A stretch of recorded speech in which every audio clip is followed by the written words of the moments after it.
Sí, presidente.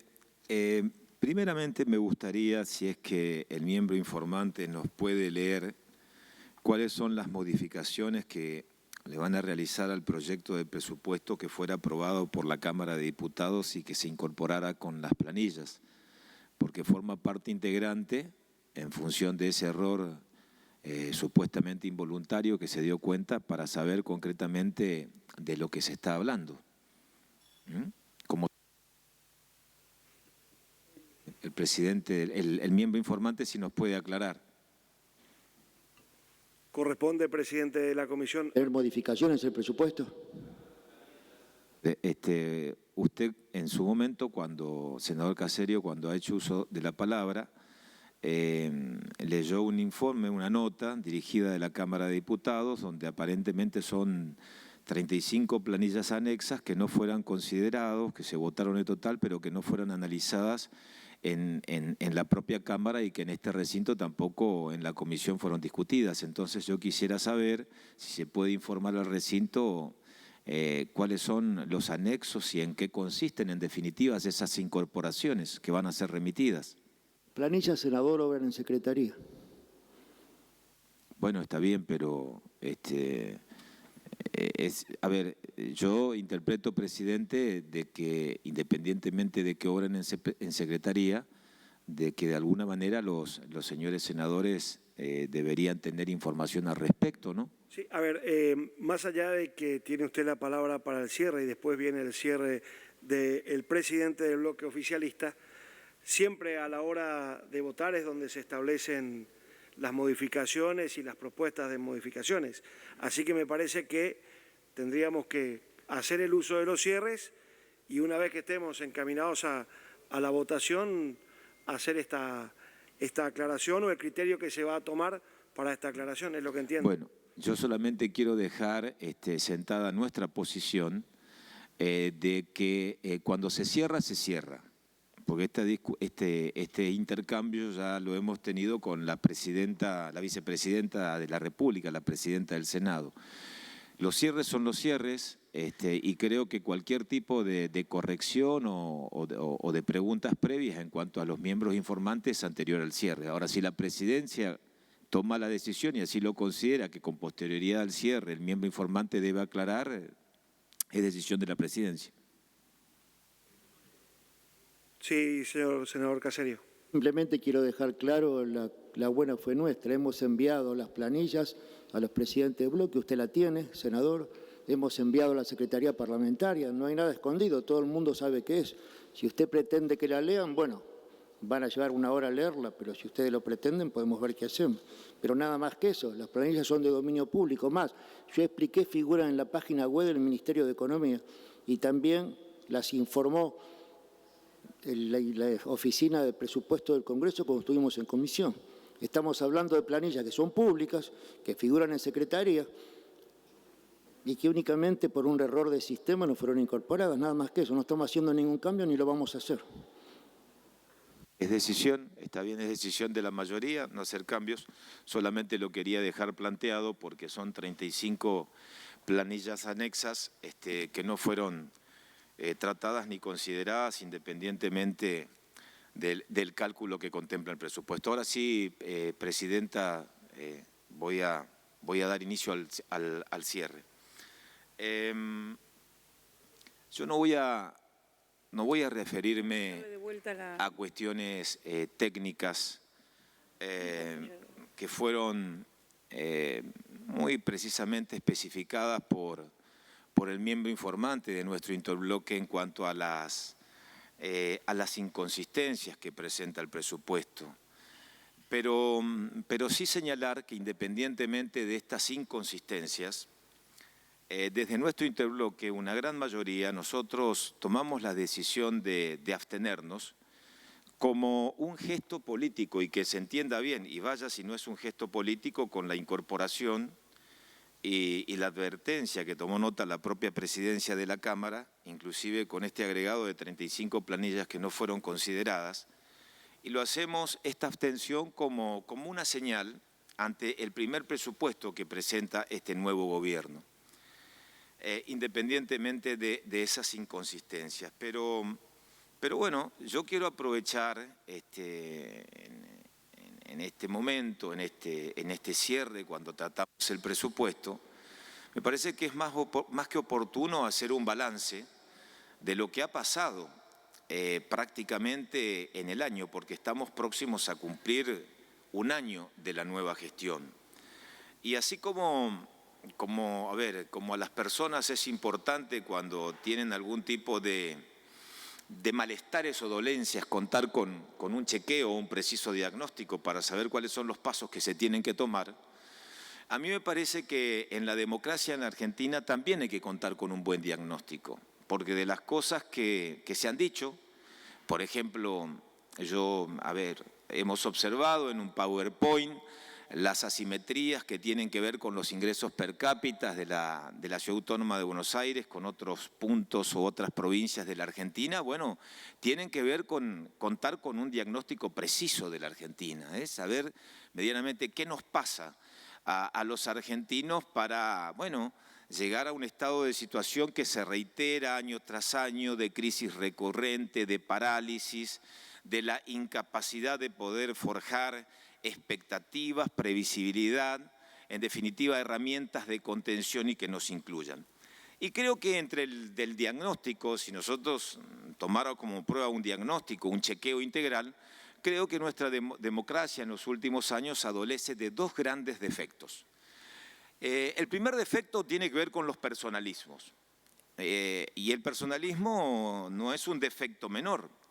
Es decir, la dependencia de la cultura política argentina o de la sociedad a la prevalencia de las personas más allá de las propuestas, los planes o los programas. Los planes, los programas, los proyectos pasan a un segundo plano porque siempre los personalismos marcan los tiempos, marcan la agenda. Ahora, ¿por qué se llega a esto? Bueno, uno puede decir, tenemos una cultura presidencialista, se lo intentó atenuar en el 94 con la reforma, tampoco alcanzó. Se profundizó el hiperpresidencialismo y bueno, yo creo que esto viene de la mano porque siempre nosotros estamos, digamos, en la espera de esa jugada mágica salvadora como en los partidos de fútbol que sobre el minuto final o en tiempo de descuento, bueno, viene ese el gol de media cancha o ese gol olímpico de ese jugador que descolla. Bueno, yo creo que ese es el problema. Creo que el problema de la Argentina es el excesivo personalismo porque en realidad lo que a la Argentina le puede dar una salida en función de lo que planteaba el senador Romero o en función de lo que planteaba el propio senador Parrilli en cuanto a determinadas asimetrías, tiene que ver con el fortalecimiento institucional.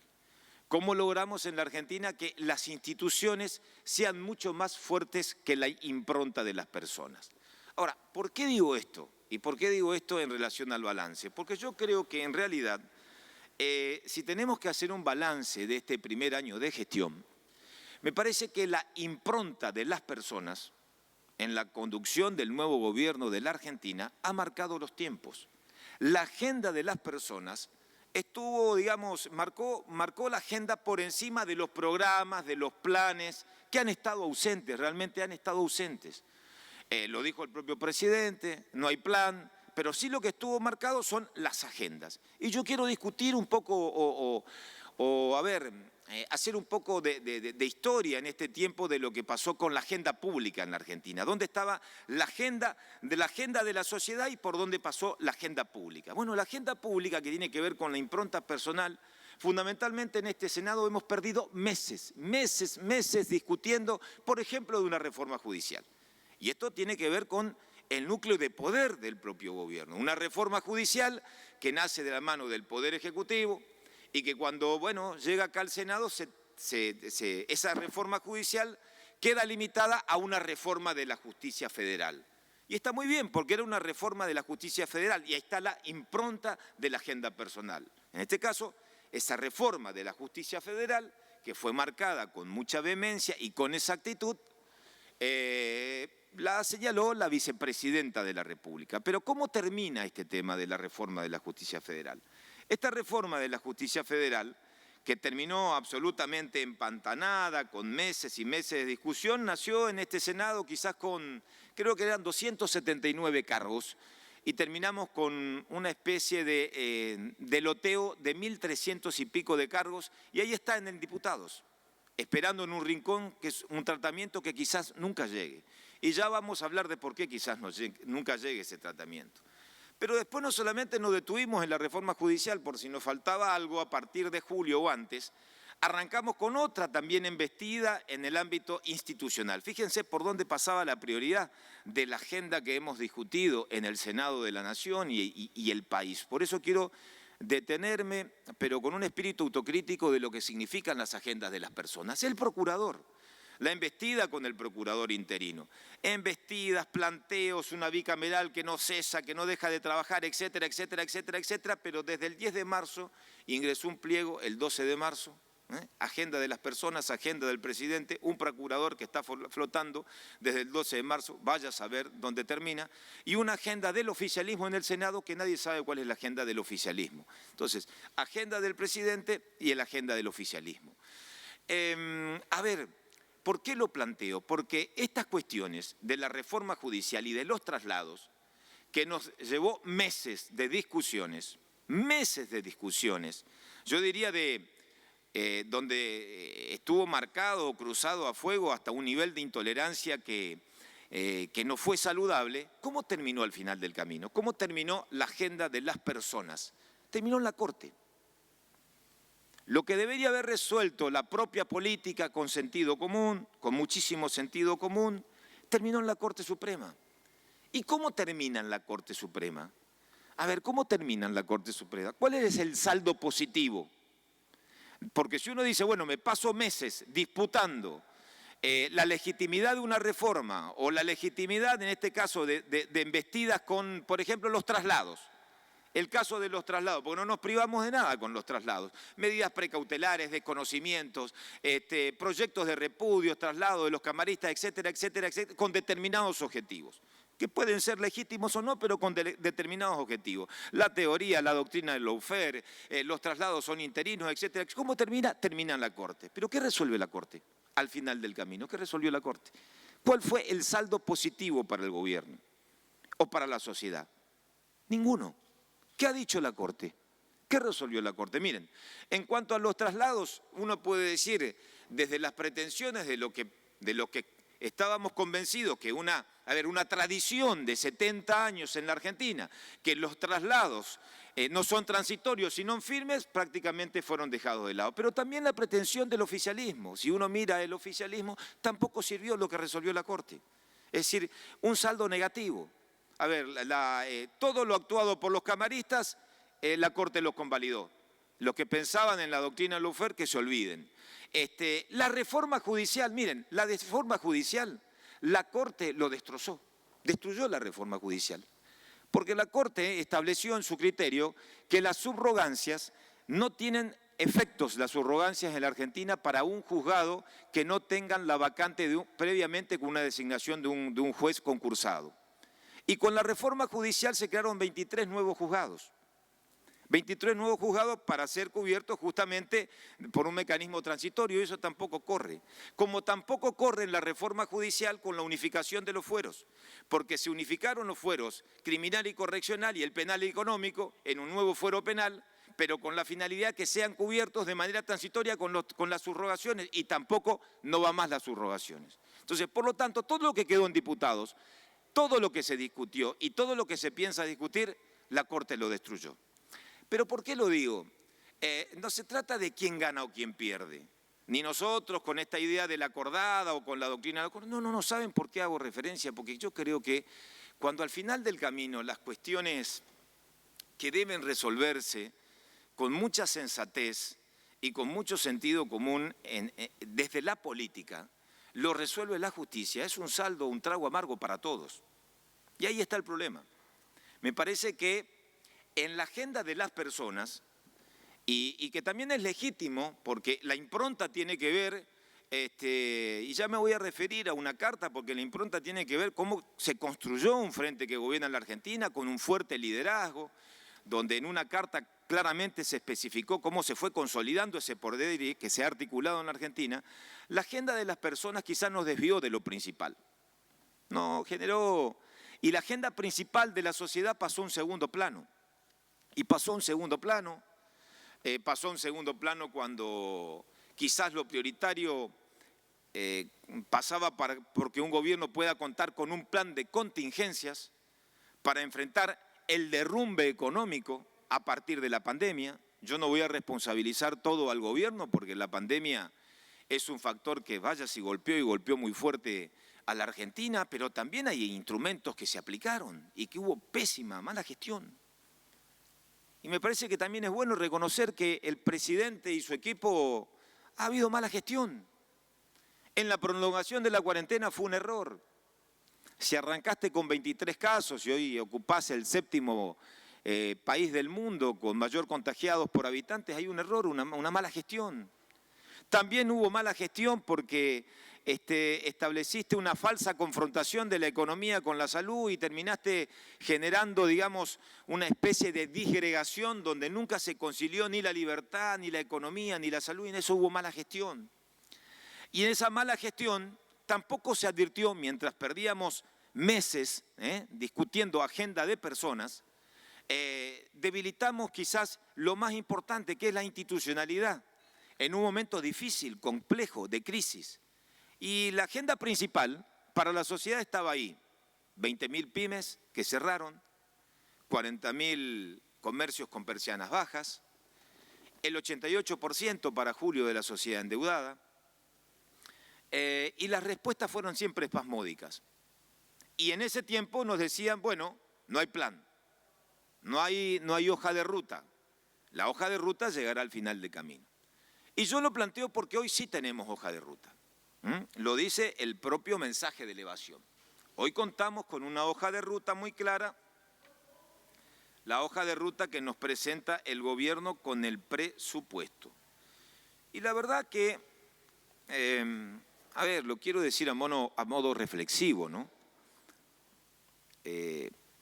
Puede molestar o no, pero es un presupuesto de ajuste, es la realidad. Se administran realidades. Y este es un presupuesto de ajuste. Muchas veces se demonizan cómo lograr un equilibrio fiscal, pero bueno, yo quiero saber cómo vamos a afrontar la Argentina del día después.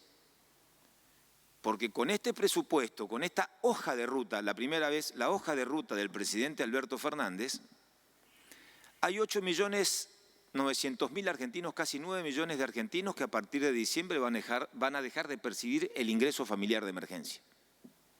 No lo decimos nosotros, lo dice el presupuesto. Entonces yo digo, bueno, una Argentina que hace 30 años tiene 1/3 de los habitantes, de los ciudadanos en condiciones de pobreza, en una situación de extrema vulnerabilidad, este presupuesto, la variable de ajuste pasa por 8.900.000 argentinos que no van a cobrar el IFE. Para las pymes, que son el motor de la economía, el 60% del trabajo lo generan las pequeñas y medianas empresas en Argentina, y vaya si no son un motor, no son las grandes empresas. Las grandes empresas generan, creo, 3,5 millones de empleos en la Argentina, al igual que el Estado, el resto lo generan las pymes. Bueno, no hay ATP. A partir del 31 de diciembre tampoco tenemos los ATP, tampoco tenemos herramientas de contención.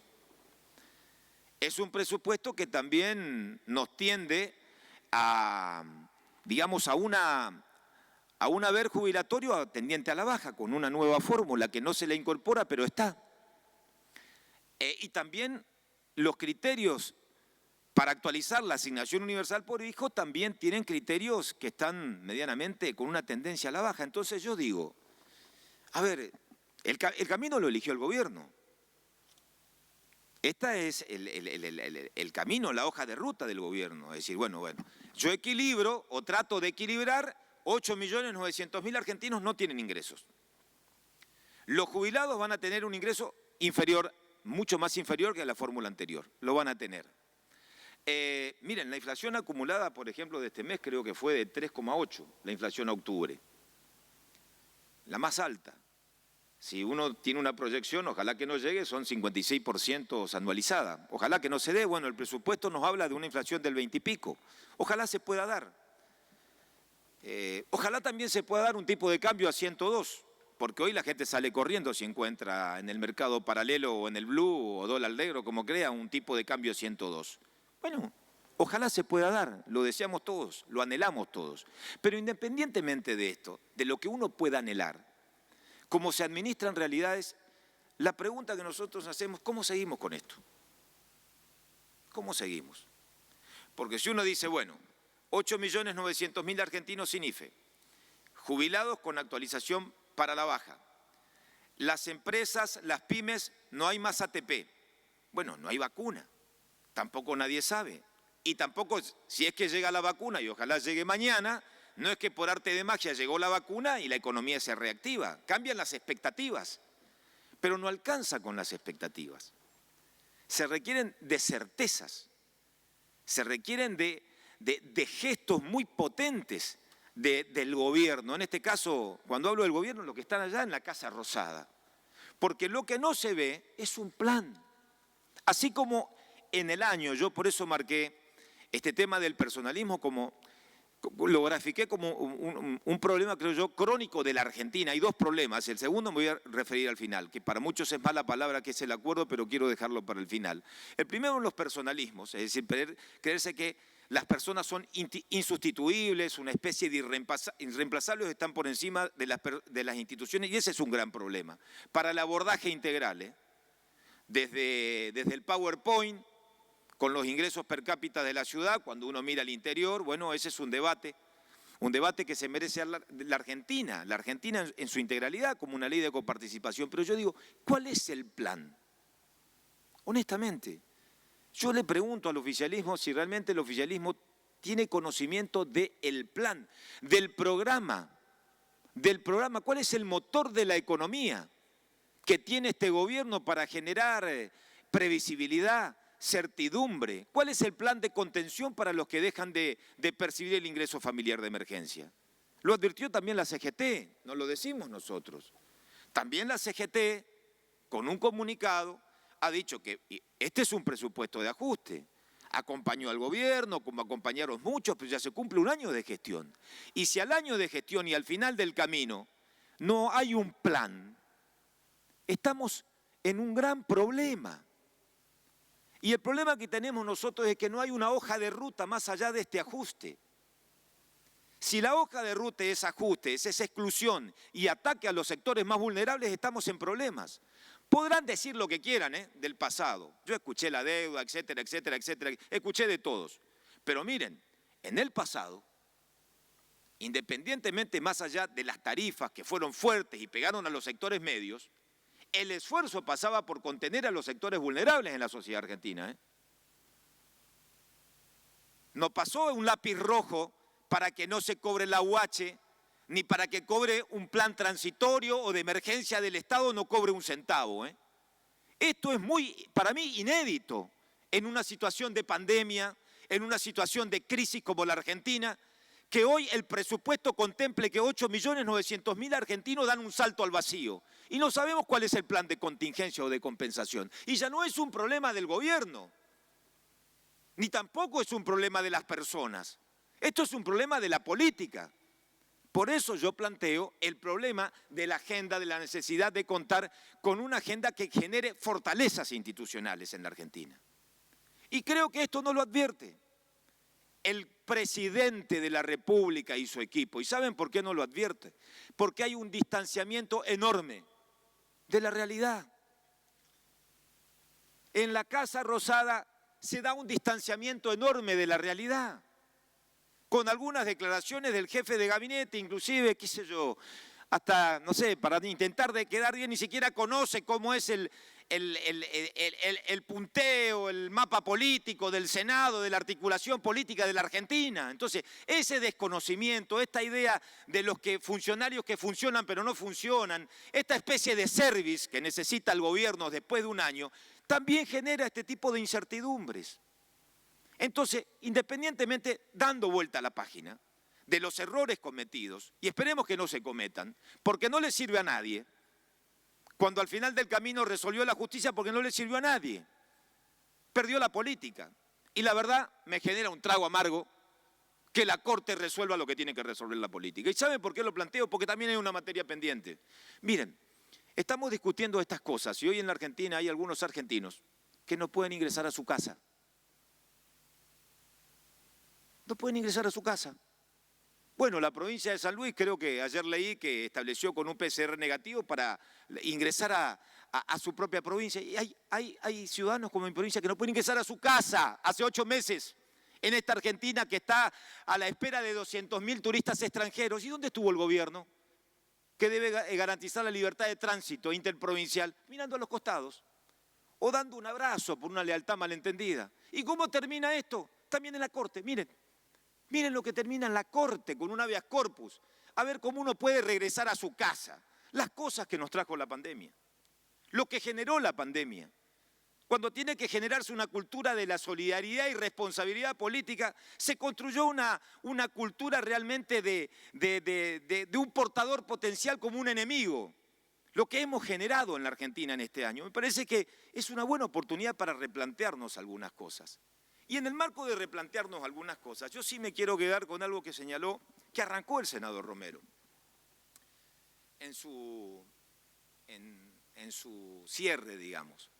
Hablando de los problemas estructurales que son de arrastre, que tienen más de 70 años, 35 años de déficit fiscal, las crisis recurrentes, un país que convive, no lo dijo, pero con una inflación de 2 dígitos desde que tenemos uso de razón. Y creo que él lo sintetizó con que, bueno, la Argentina alguna vez tiene que madurar. Y la madurez únicamente puede generarse a través de un gran acuerdo político. Miren, yo les voy a ser honesto. Yo no creo, sinceramente no creo, que un gobierno en soledad y aislado pueda afrontar los desafíos que nos presenta este presupuesto. De dejar afuera de la vida a 8.900.000 argentinos. Y yo en eso me quiero quedar, a ver, con un saldo positivo. Y como saldo positivo, me quiero quedar quizás con...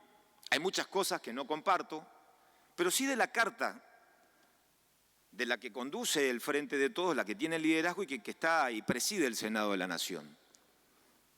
Con la necesidad de la Argentina, con una Argentina con enormes flaquezas, contradicciones y errores, de la necesidad de un gran acuerdo en la Argentina. No coincido en limitarlo al acuerdo o que los problemas de la Argentina únicamente pasen por el bimonetarismo. En eso no coincido, porque creo que es como darle una aspirina a un enfermo en situaciones muy complejas. Creo que el acuerdo sí es mucho más profundo.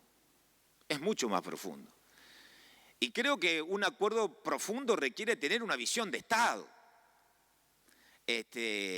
Y establecer criterios donde se genere un horizonte de previsibilidad a 30 o a 50 años. Hay cosas donde uno puede tener diferenciaciones, pero hay reglas básicas que uno la tiene que construir y consolidar. Bueno, hace 15 o 20 días fue la carta. Y la carta no fue dirigida a la oposición. La carta fue dirigida como un mensaje, creo yo, sano, noble, al propio presidente de la República para generar esta convocatoria. Y pasaron 20 días y en la Argentina no pasó nada. Entonces, a ver, ¿alguien nos puede explicar cómo generamos crecimiento en la Argentina? ¿Cómo generamos trabajo en la Argentina si no es con un gran acuerdo?